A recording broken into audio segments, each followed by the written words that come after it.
Welcome to Infertility and Me podcast, a show that amplifies diverse stories about the struggles of infertility and fertility in a safe space. Our goal is to normalize fertility stories that validate, give hope, and create a community where no one is left silently suffering.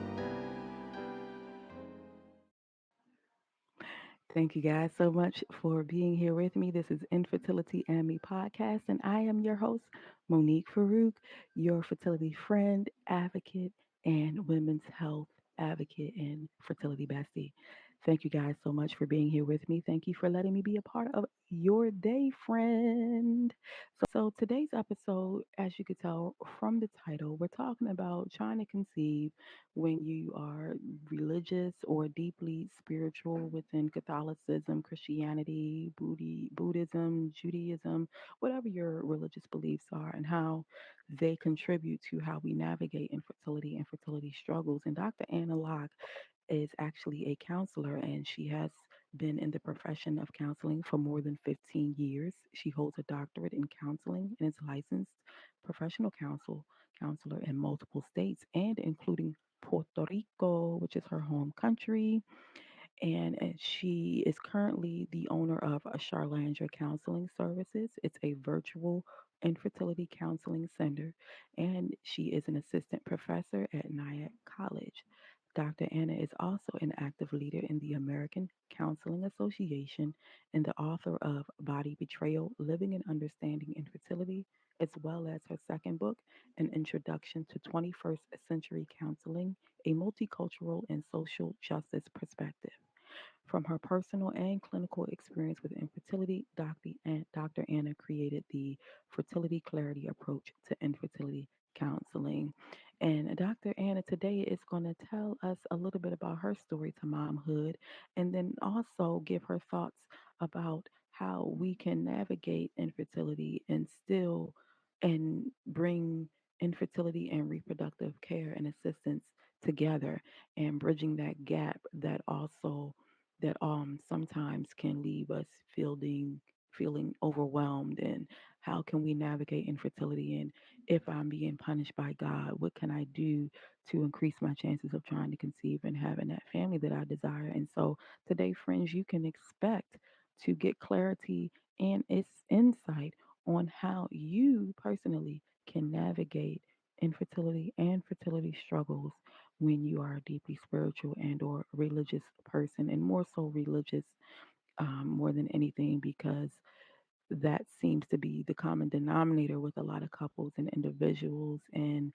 feeling deeply shamed and feeling like they've done something wrong or done something to piss God off. And now they have this thing called infertility. So, this episode is going to offer a lot of clarity and a lot of insight on how we can better navigate and deal with our emotional states and cope with infertility while also being religious and bridging the gap.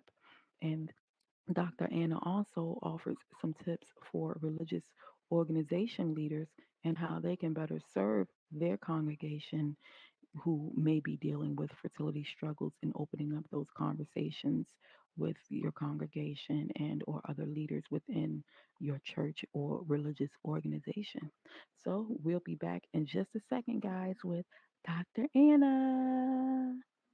Guys, we are back with Dr. Anna Locke on the line. Thank you so much, Dr. Anna, for coming onto the podcast and making time for us today. I appreciate you so very much. Thank you, Monique, for having this forum for us to talk about all things about culture and religion when it comes to infertility. Yes, I am so excited about this conversation because it's not one that I've had in this Mhm, manner, and it just really being focused on that aspect of life and infertility and fertility struggles in general. And mhm, so, like I told you guys in the intro, Dr. Anna has done a lot of research in her career of 15 years as a counselor.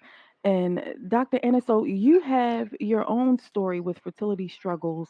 Um, so how did you find out that you were infertile or you had trouble conceiving? How did that happen?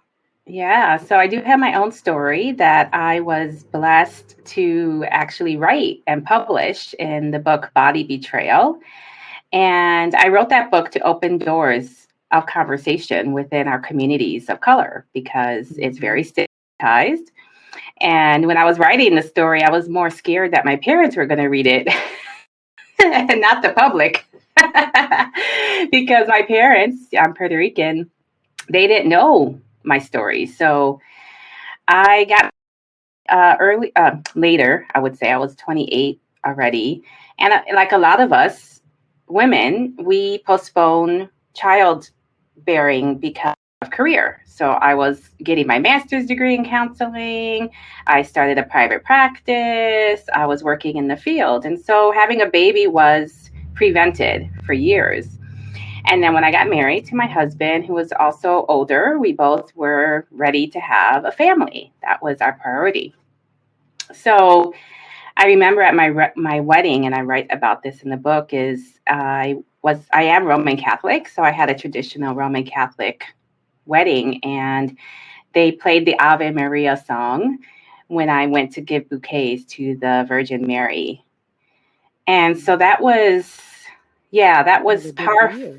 That's a big deal. Yeah.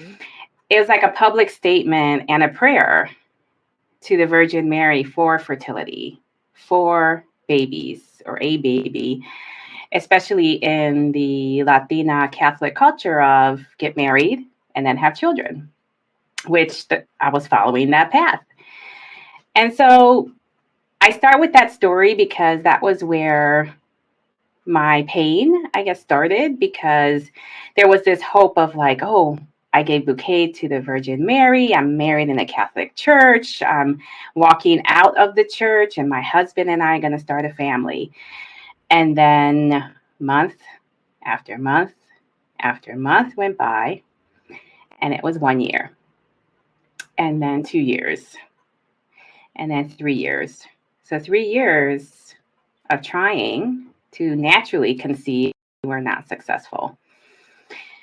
So within those 3 years, also part of this story is how shame, guilt, machismo got in the way of us seeking treatment. I was a strong Latina woman. I was like, I could do this. I got this under control. Like, Mm-hmm. Mm-hmm. I don't need help. And then my husband's like, month after month, when I would tell him, no baby this month, he would just say, it'll happen. Just wait, it'll happen. And so that was that blame game in the bedroom, I call it, where him and I were just fighting Mm-hmm. because it obviously was not working. And so I ended up finding out, well, I had unexplained infertility at first.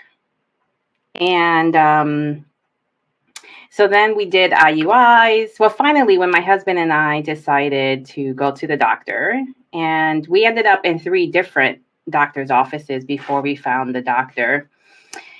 Um, yeah, I see you. It's a whole entire. That's a That's a conversation by itself. Yeah. Yes, it Oh is. wow. It is. And it has really driven my passion for advocacy.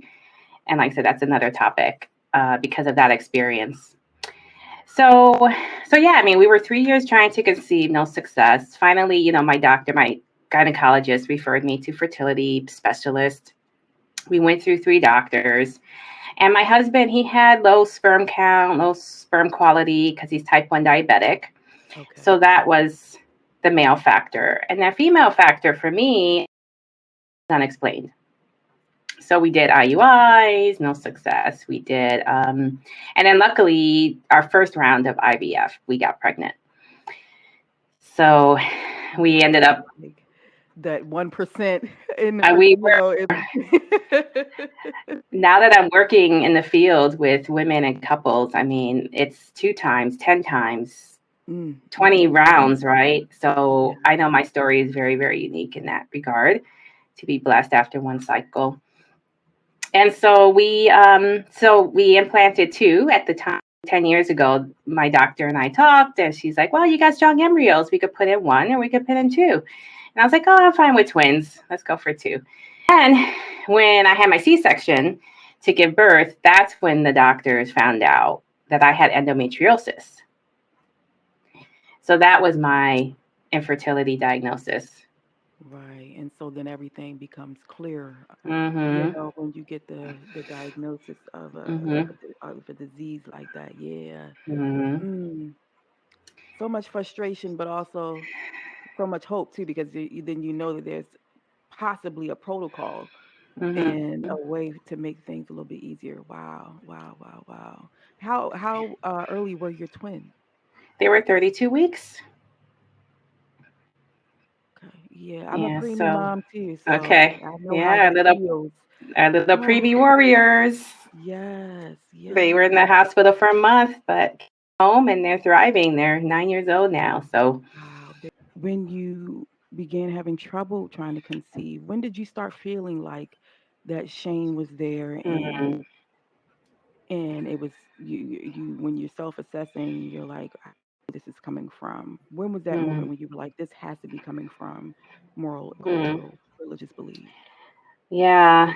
Well, I went to Catholic school all my life. I was an altar server. I was a lay reader. Like I was a leader in the church. And like I said, I got married in the church where I graduated 8th grade from. And like that was my community. And so I think that shame when you bring up the religious beliefs is because I was taught, I had this belief system that if you do good, you receive good.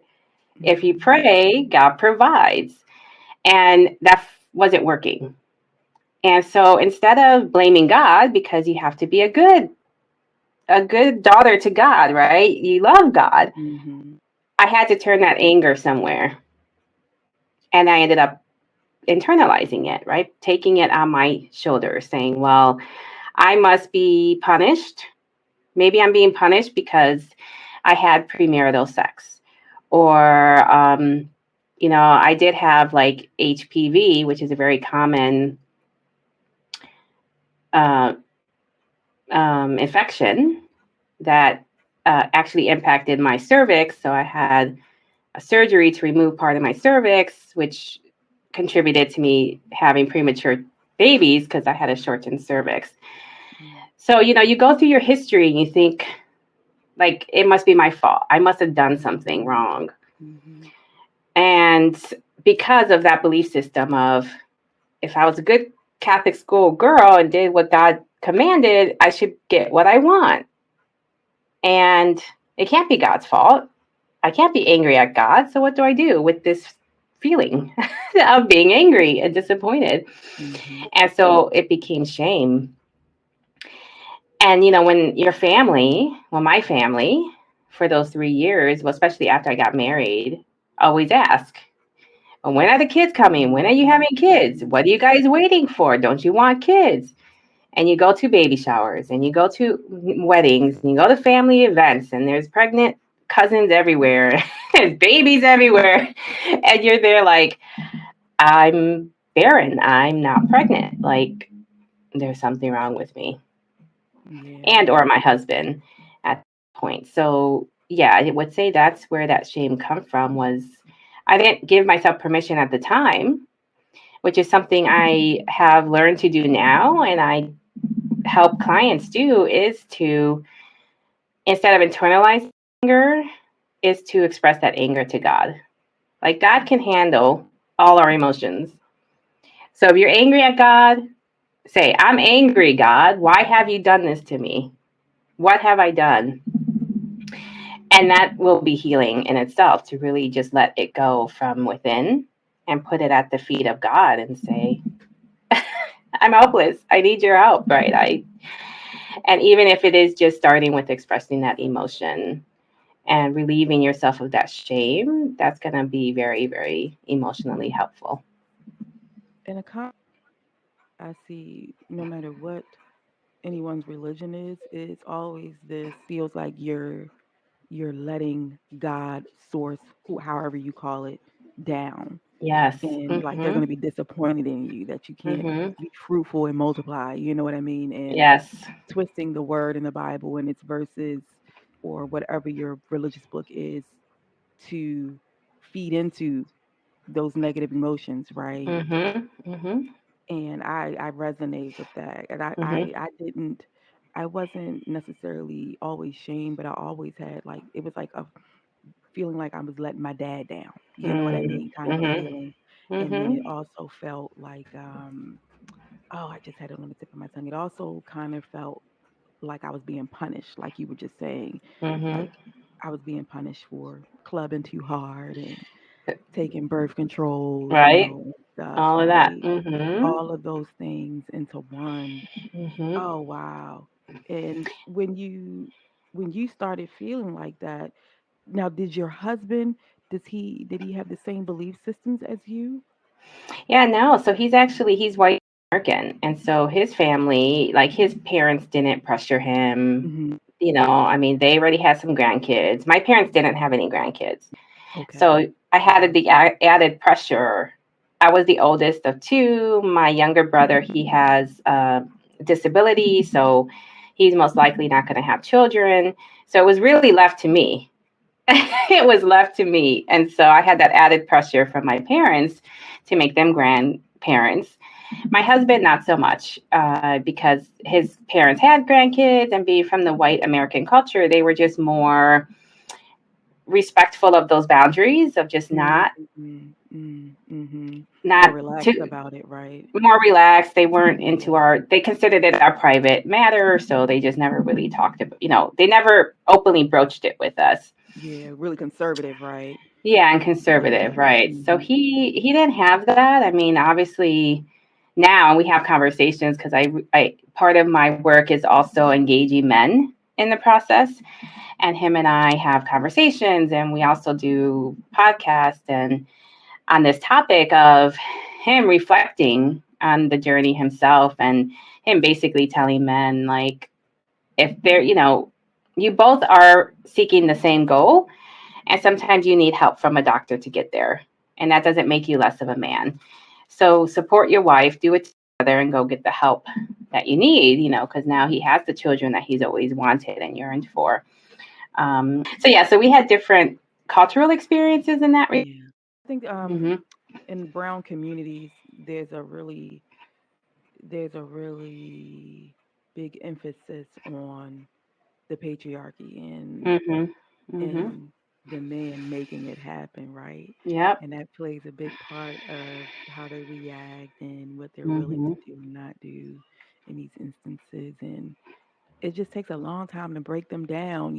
That's what I dealt with Yeah. with my Mm-hmm. husband. Like it just, Mm-hmm. he's from South Asia, he's from Bangladesh, and so it just, that was a tough cookie to crack. It is Very hard. tough cookie to crack. And then culturally, it's he knew of it and he knew people who had went through it, and but I didn't, and Mm-hmm. so it was new for me. So like we both had resistances on both sides. Mm-hmm. And Mm-hmm. then of course, like I was saying before, like when I was still very deeply religious in Christianity, I just felt like I was being punished for something that Mm-hmm. I did in the past, Mm-hmm. mistreated someone or something like that, and then being promiscuous, not overly promiscuous, but like Mm-hmm. just being sexually active before Mm-hmm. marriage, like all of Mm-hmm. those deeply rooted belief systems Mm-hmm. that we think are helpful growing up, but when we become an adult, kind of Not so backfired a little much. bit. Yep. Sure did. Yeah, and I thank you for sharing that, Monique, because, for a lot, fertility is a couple's issue, warranting a couple's solution.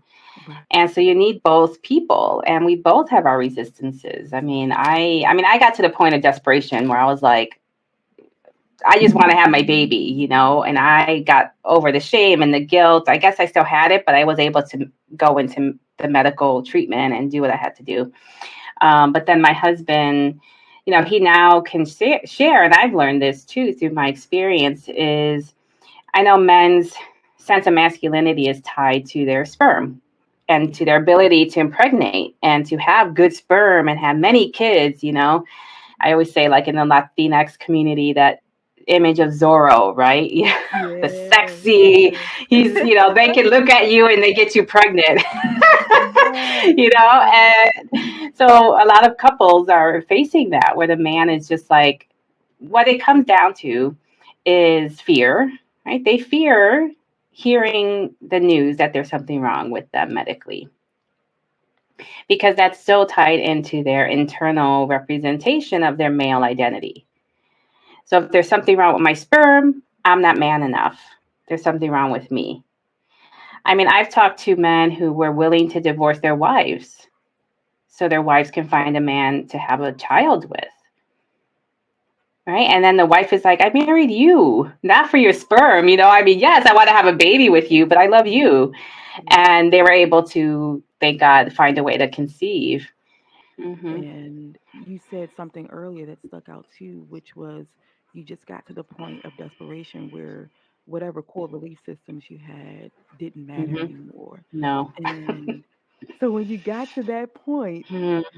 was there any sense of relief in it a little bit? Well, I mean, when you say the core belief, I think what kept me going was my core belief in wanting to be a mom, right? Wanting to have a baby, to procreate and have a family. So that is Right. really what anchored me, I think. And then my relief came later. I think when I Mhm. started writing my story and I started reflecting on the journey, and I came to a place of saying, you know what, God worked through the doctors. So I was still able to hold on to my relationship to God because He did bless me with the birth of my twins. Right? The Mhm. doctors can go so far, in my Right. opinion.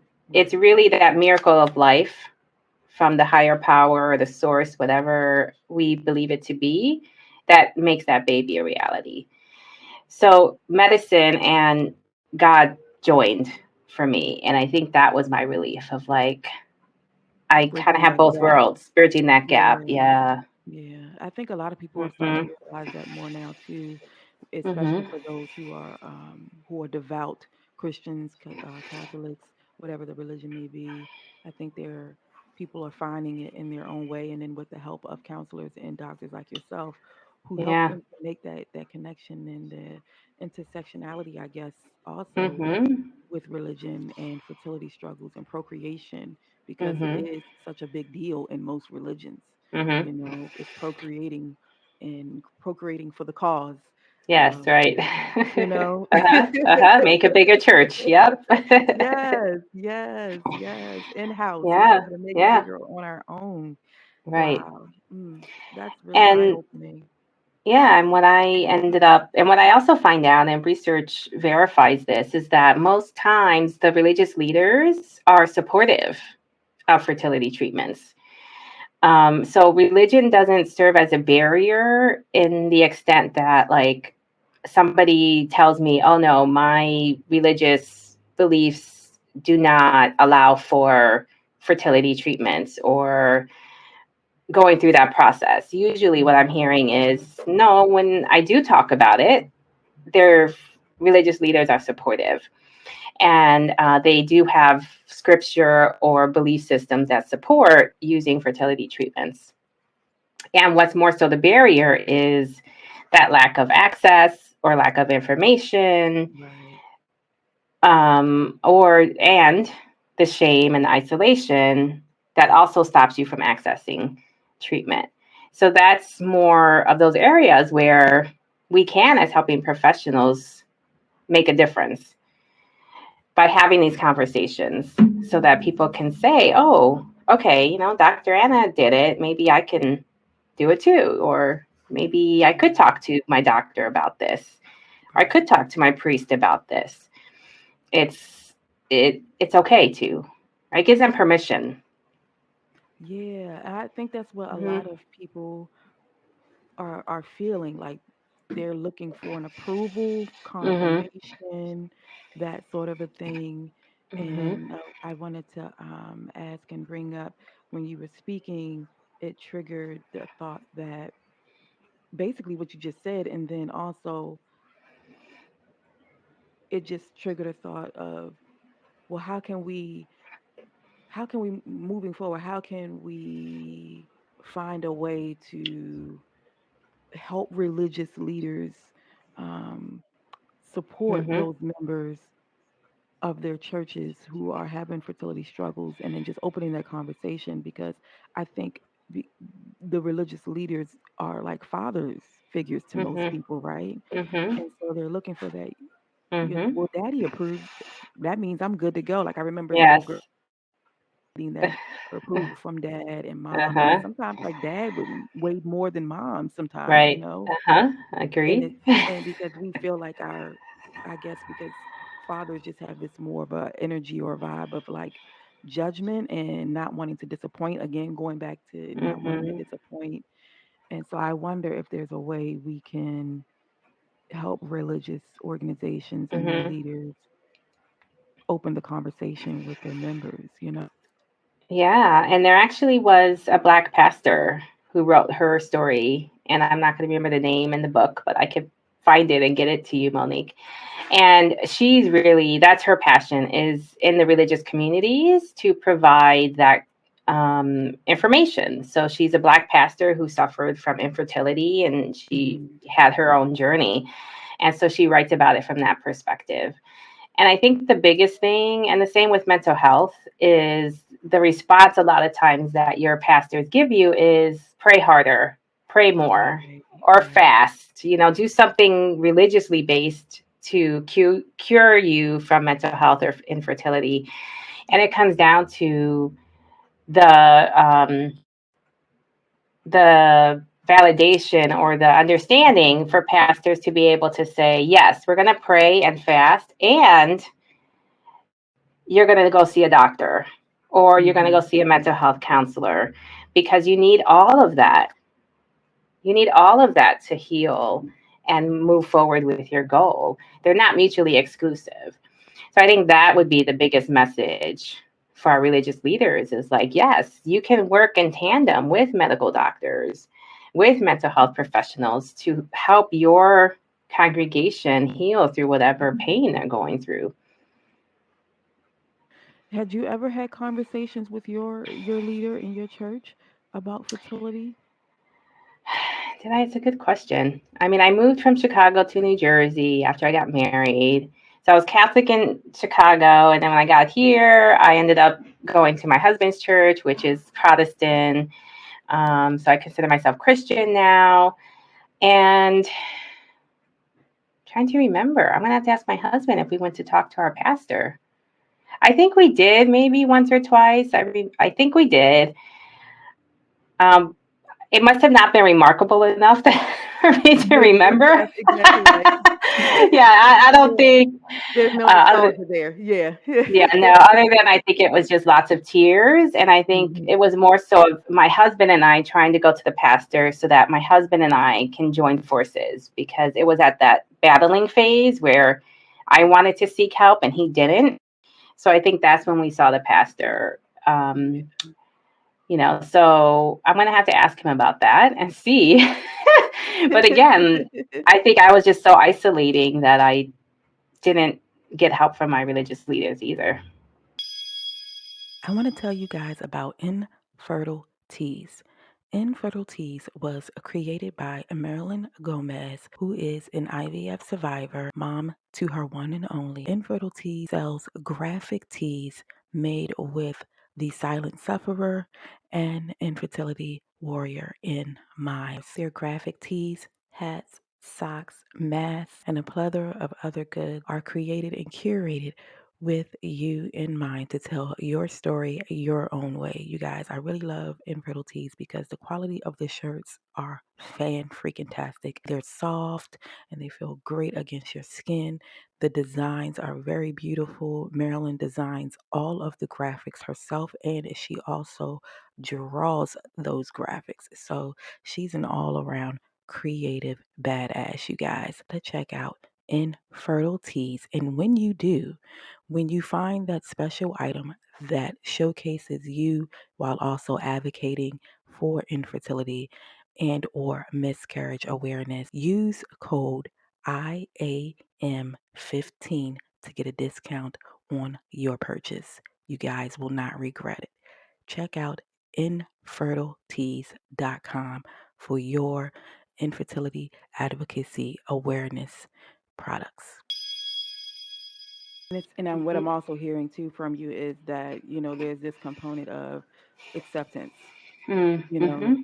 and not acceptance in a way that says that, like you're just gonna roll over and die. You know what I mean? But Mhm. just acceptance that this is what we have to deal with. This is what we need to Mhm. do to get to our end goal. Mhm. And we're just going to day by day, Yeah. step by step, get through it. Yeah. Mhm. And that's the hardest for most of my clients Yeah. to get to. And like I said, I tell them, look, I've been on this journey for more than 10 years. So I'm Wow. not, and I've known you for 3 months. So I'm not expecting, we can't have expectations for ourselves to be at a certain place in our journey like others we see, because it's taken me more than 10 years and it's Yeah. still going on. And I always say infertility never ends. Like, it's a Yeah. constant part of my experience. But you're right. I mean, one of those psychological strategies I use is accepting, coming to a place of saying infertility does not define me. It is a part of my story. It's a medical condition I have. And it's like out here. It's out, it's this thing out here, or the infertility beast, as I call it. Mhm. It's Mhm. not you. Right. And that helps to, it's called externalizing, because then you can at least feel like I have a sense of control and power, because now there's things I can do, Mhm. Yeah. Yeah. right? To cope, to find a way to get pregnant. There's things that we can do instead of, if you hold it in and say there's something wrong with me, you're stuck in shame, guilt, being isolated. It's harder to take action steps from that place. Yeah. Reproductive assistance is a gift from God that is here for you to take advantage of. Mhm. So God really works through those doctors' hands. And so, when God opens that door and says, walk through it, this will help Mhm. you walk through it with God alongside you, with your faith, with your prayer, and with your faith community.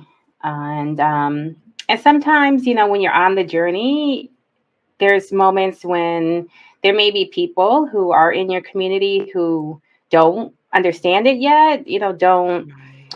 Right. And that's also one of these pain points, I would say, right? Because we feel Mhm. like we're going to lose those people, or how do we navigate those relationships with people who Yeah. Don't don't fully agree, understand. Yeah. right? And don't fully understand, don't agree. And so that's when we say, okay, well, at this time, this is what I'm deciding to do. And that relationship for me is going to look different right now. And after I'm in a different place in my journey, I'll come back to that relationship, or I'm going to cultivate that differently. So there's ways to manage it so you don't lose it, but it'll adapt. Right? You just have to adapt it Mhm. sometimes. Mhm. But I think that for me, that message of like God is working through doctors' hands, and it is something option for us that we have because of technology, and it's Yeah. not Mhm. it's not mutually exclusive from our religious beliefs. I'm glad you said that and kind of emphasize that because there is so much toxicity that's Hmm. happening in organizations who just see things differently, and Hmm. people are stuck, Yeah. when they don't really have to, and not just infertility, but just anything, any kind of Hmm. ailment. And I Hmm. think that sometimes the word of God is misconstrued, Yeah. and the answer is very plain, very clear, like you just said. Like, these people were created in the image of God, right? That's what the Bible tells us, that we are created in the image of God. And so, therefore, these doctors must be blessed too, right? Hmm. And Hmm. no matter what their religious beliefs are, regardless of that, Hmm. they're here to help and they're That's healers, right. Hmm. essentially. They're healers, and you know what? I mean, infertility is likened to cancer as far as the psychological effects.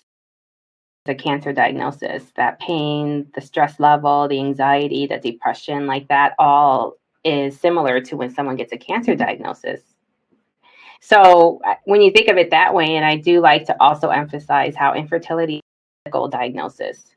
Yeah. And when you have a medical diagnosis, you go to a doctor. Right? If you have cancer, if Get you have the help. diabetes, you get that, right? Your pastor is not going to tell you don't take insulin for diabetes. Mm-hmm. I mean, I hopefully hope there may not. be. Yeah. I know there may be. I don't know. I guess there's always exceptions. However, I Mm-hmm. think we're at a place now Yeah. of knowing God provided insulin, medical technology to help people live in this human flesh on this earth until He's done with us here, right? Done here Yes. to give us life. So it's the same with infertility. It's a medical condition, and you need medical help for that. Yes. Thank you for that reminder, Dr. Yeah, Annie. you're Thank you for welcome. that. I'm going to pass the mic right back to you. And if there's any last words you have for the community, you can say it at this time, and as well as where we can find you if we're local Hmm. or you offer what is it, Telehealth. teletherapy? Yes, Yeah, teletherapy. telehealth Yeah. therapy. So I am certified as a telehealth provider. So I do provide one-on-one and couples counseling in Illinois, New York, New Jersey, and Puerto Rico, and consultation and supervision, not only to clients but also to providers and fertility doctors, because they also need the support in being culturally adaptive and affirming to our communities of color, and also to support their own wellness. I mean, doctors are human, and so they need, I call it the doctor's oasis. They need their healing space too. So I provide wellness seminars for doctors as well and staff, because the nurses and all of them are part of our healing community and need our support too. And I also, can provide workshops and seminars and different speaking engagements. And so, yeah, I'm online, and I can be reached through email, through telephone. I'm here in New Jersey, but yes, I can provide the telehealth to people in other states who need my support. Wonderful. Wonderful. Thank Oh, you. and I'm Yes. sorry, I forgot. And I'm also, I provide clinically guided conversations through Eventbrite. So once a month, I have a different topic. Well, this past month, it was actually why infertility God. So it was focused on our relationship to Mm. God. Dr. Anna, this is amazing. And I'm so glad that we had the opportunity to get on the line, get to know each other a little bit Good. better, Thank you. and for you to speak to the community about your Mm-hmm. story and also how you move through it, being a deeply spiritual person. That's very Thank important you. moving forward now, especially the fact that you have telehealth therapy because many people Mm-hmm. find that more of a I guess a better way of being vulnerable with their Mm-hmm. therapists and things. So that's Right. amazing. I Yeah. love that. Yes, Good. and they can do it Thank from you. home, be Mm-hmm. comfortable. And so friends, Exactly. y'all know where to find me, Infertility and Me podcast on Instagram. Peace and blessings.